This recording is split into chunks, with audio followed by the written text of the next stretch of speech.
ओम नमः शिवाय। अगली चर्चा हम करते हैं आस्तिक और नास्तिक पे।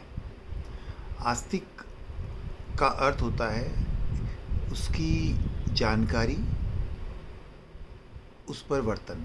एक जानकार व्यक्ति, शिक्षित व्यक्ति अपने ज्ञान और अनुभव के आधार पे अपनी जीवन को चलाता है। लाइफस्टाइल, एक इंजीनियर होगा तो उसकी बुद्धि का लेवल होगा, उसके अचेतन अवस्था में भी वो ज्ञान के बर्तन ही करेगा।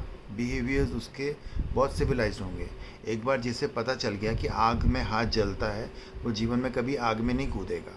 बच्चे जलते हैं, उसके बाद में वो नहीं गिरते हैं। ऊपर से गिरना, लाइक उसे हम कहते हैं आस्था।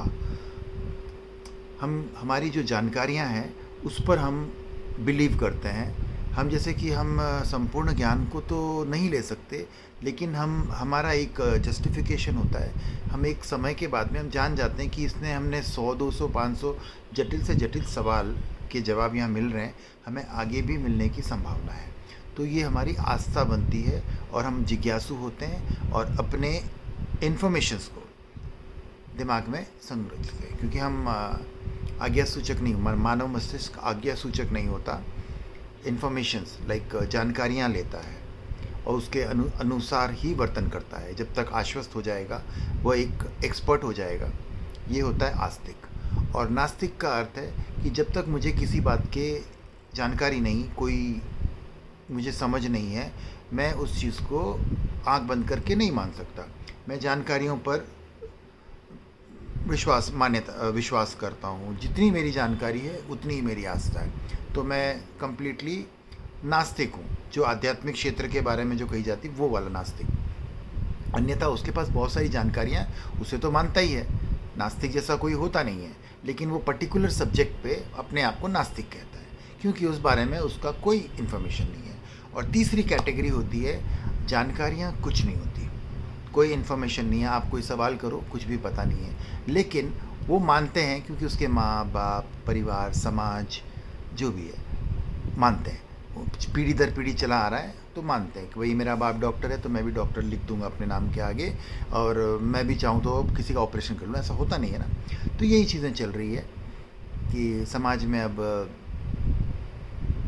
हमारा संस्कृति बहुत अच्छी है, सनातन है, महान है, राम है, कृष्ण है, तो हम भी उन्हीं को मानते हैं। अरे आपकी मान्यता किसी काम नहीं आएगी। राम को, कृष्ण को, सनातन को मानने के लिए उन्हें जानना ज़रूरी है। विदाउट इन्फॉर्मेशन, बिना जानकारी के आपके राम किसी काम का नहीं, कोई काम का नहीं। कोई सनातन से कोई आपको लाभ नहीं होने वाला, कोई कृष्णमय नहीं होने वाला। भगवत गीता आपकी कितनी तारीफ़ कर लो, पूजा कर लो, भगवत गीता के कंटेंट्स आपके अंदर नहीं है तो आपके लिए धूल बराबर है, मिट्टी के बराबर है। तो ये हो गई आपकी आस्तिक, नास्तिक और पाखंड। अब पाखंडी कौन है आप समझ जाइए। जिसके स्वभाव में प्रदर्शन, विज्ञापन और दुनिया का वर्चस्व हो। दुनिया का वर्चस्व का अर्थ होता है कि आप किसी को दिखाने के लिए कर रहे हो। किसी को दिखाने के लिए मतलब मैं ज़बरदस्त वेशभूषा कर ली, भगवा पहन लिया, पगड़ी पहन ली, रुद्राक्ष, त्रिकुंड और आकर्षक मुद्राएं, मनमोहक भाषा, और कहीं से कुछ रोज़ कुछ पढ़ लेता हूँ और उसको बहुत अच्छे से बोल लेता हूँ। पारंगत जो प्रोफेशनल होते हैं वो बहुत ज़्यादा अच्छे बोलते हैं, बहुत अच्छा बोलते हैं सलीके से, लेकिन उतना ही बोलते हैं जितना वो पढ़ कर आए हैं।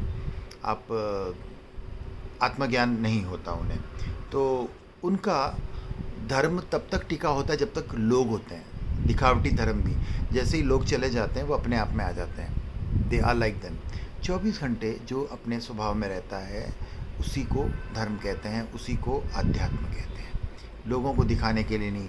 मैं अगर बैठा हूँ घर पे, ध्यान में बैठा हूँ, तो कोई आए भी तो मेरा ध्यान भंग नहीं होना चाहिए, या फिर मुझे उस ध्यान में अगर भंग हो जाता हूँ तो मेरी मानसिक संरचना कुछ पल के लिए सामान्य नहीं रह पाती।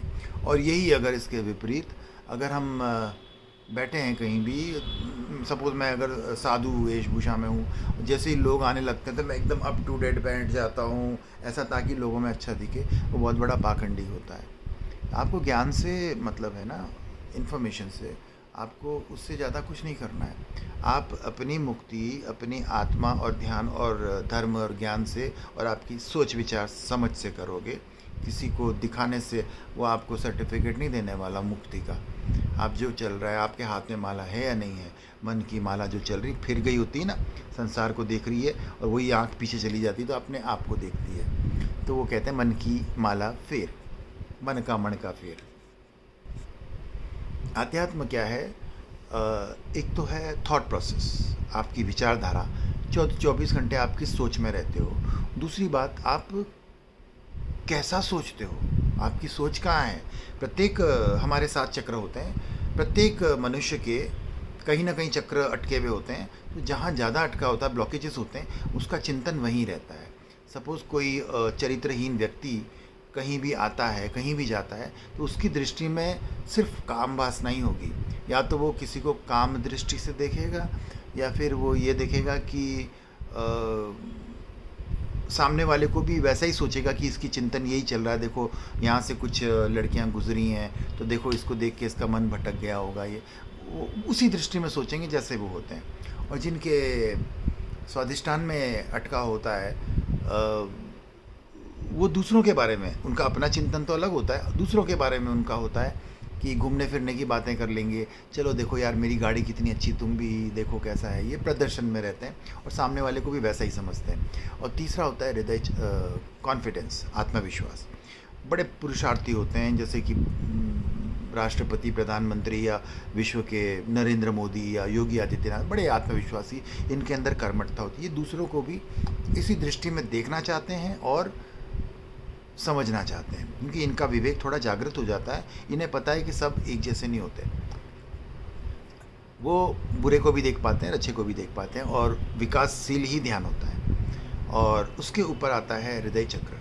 हृदय चक्र में व्यक्ति कनेक्टिविटी होती है, जिसको कहते हैं इमोशंस, प्रेम, भक्ति, परमात्मा से, समाज से भक्ति भर जाती है। प्रकृति, पर्यावरण, एवरीवेयर, लाइक उसमें वो प्रेम की भाषा है। वो हर जगह प्रेम की भाषा से ही समझता है, देखता है, सुनता है। उसे दूसरी भाषाएं समझ में नहीं आती। वह कहीं भी जाएगा भक्ति भाव से ही किसी को प्रेम करेगा। उसके ऊपर आता है ज्ञान, नॉलेज। वो हमेशा शास्त्रार्थ, इन्फॉर्मेशन लेना देना, उसी में बात करेगा। और सामने वाले को भी ज्ञानी ही समझता है, क्योंकि ज्ञान की चर्चा कर रहा है। अगर मूर्ख भी है तो या तो ज्ञानी है सामने वाला, या फिर उसे ज्ञान प्रसारित करना है। ये होता है। उसके ऊपर होता है आज्ञा चक्र। आज्ञा चक्र मतलब एनलाइटमेंट। वहाँ पे वो शांत हो जाता है, उसे सब कुछ समझ में आ जाता है। उसे लगता है किसी को समझाया नहीं जा सकता, ये सबकी अपनी ही यात्रा है, अपने ही पुरुषार्थ से, अपने ही पराक्रम से कोई सीख सकता है। और फिर तो सहस्त्रार्थ में मुक्त ही होता है। चलो अभी के लिए इतना ही।